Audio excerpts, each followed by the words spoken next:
Hello everyone and welcome to another episode of Girls Guide to Guitar. Today we're going to talk about bar chords and how to become friends with them because they're not as nasty as you think. You just have to do a little bit of work on them. So we're going to look at the F chord and the B minor because they do come up quite often in songs.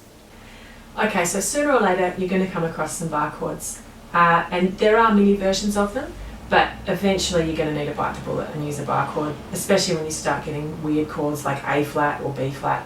There's not really any other way to play them other than the bar. Okay, so for your F chord, the first challenge is you've got to take your first finger and you've got to bar it over all 6 of these strings. Then you're going to take your second finger, put it on your third string. Third finger reaches all the way up to that 5th string, and then your pinky finger just tucks in underneath on that 4th string, and you'll end up with this chord, which sounds okay, but when you first start to play it, it's probably going to sound a bit more like that.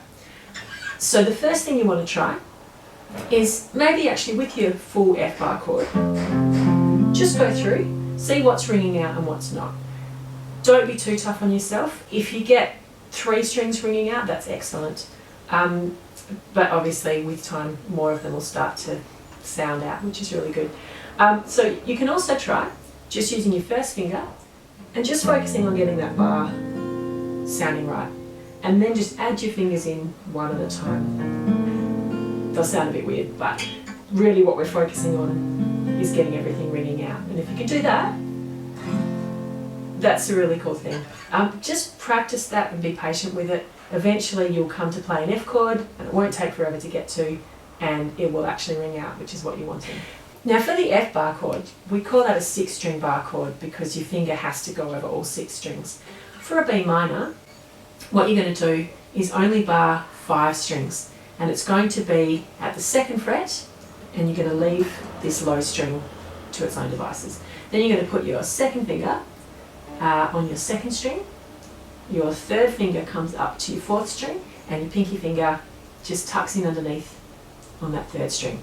And then you can play this one. Now the same rules apply as you did for the F chord as to this. So see if you can get everything ringing out individually. That's a really good start. Now as a note, for a 5-string bar chord, don't play this low E string. If you want to be really specky, you can actually use this first finger to, if you see this, I'm barring these 5 strings, but I'm also using that first finger to deaden that 6th string. So that way, even if I'm clumsy and I do play it, which happens a bit, it's still not going to come out. Okay, so for this we've mostly been working on the accuracy of getting our fingers in the right spot and getting the chord to sound out. When you start getting a little bit more confident and you've got a few of these strings ringing out, that's when you can start doing this exercise. Now it'll sound a bit weird with the chords we've got, but we're going to go B minor down to an F. And just seeing if we can move in between those 2 shapes and still get the chord ringing out as much as possible. I know this stuff is pretty straightforward, kind of dry work, but if you can put that work in before you play, then it means that when you go to play a song, you're going to be nailing all this stuff, and you get to the B minor chord and you'll be like, yeah, I've got this, which will be really cool.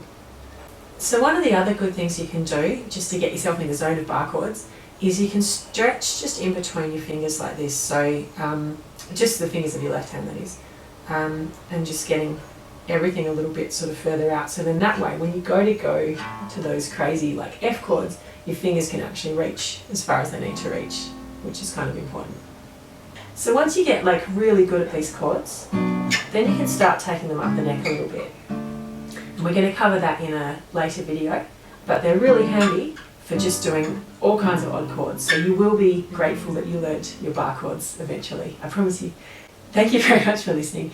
And if you do enjoy the Girls Guide to Guitar, you can like and subscribe below. And we'll be back soon with more videos.